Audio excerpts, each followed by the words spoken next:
So this has been a difficult time for many, many people. We are having times of rapid change and uncertainty and not knowing what's going to come next. Our normal habits and ways of being have been completely disrupted. There's a lot of information flowing our way, and the energy behind much of the information is a kind of fear and desperation almost. Not all of it, but it's a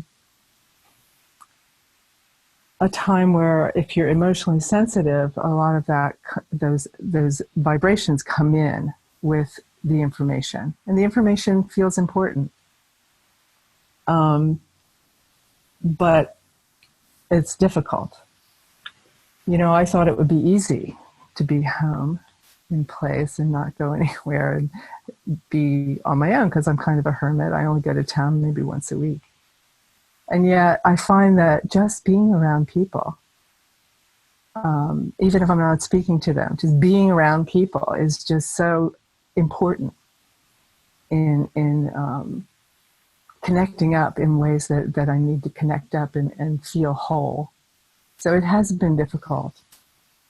And I've noticed things. I mean, as Tanya pointed out, the uncertainty of what's going on here, it's also an opportunity. You know, it's an opportunity for service. A lot of people say it's an opportunity to just be. The grandmothers are telling us to go inside and look inside ourselves. I do find that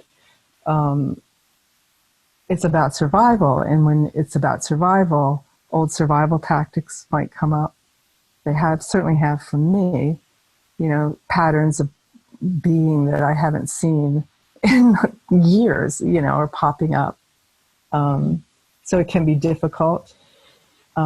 Just being is not so easy if you're out of work and you don't know where the rent's coming from. You know, it's difficult in lots of ways. We're being asked to surrender, basically, more deeply to not knowing. To know that we're not in control. So how do we do that? And that's the question. Oh, thank you. That's a good introduction. Yeah, for me, uncertainty is really central to this work that we're doing. You know, it's this resting in not knowing, the surrendering to what is, trusting in being.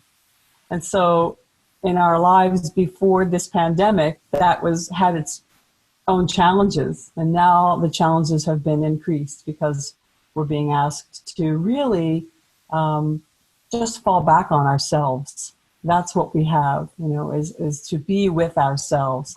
If we're sheltering in place, if we're keeping social distance, if we're staying at home, it really requires a great deal of self-resourcing, and that can be difficult. We're not always comfortable with what we find inside or how to be with ourselves. There's a way in which, for me, it really brings the core wound wellness paradox into the forefront. You know, we're being asked to separate ourselves, so we're feeling that existential rub of our separation in a real way in our actual everyday lives. It's hard to remember that it's not personal.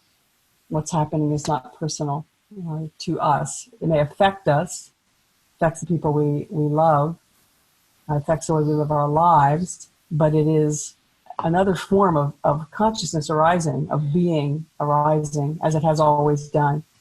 And so we're right back down at that existential point of friction between knowing ourselves as infinite consciousness and being in these localized, temporary, vulnerable human bodies.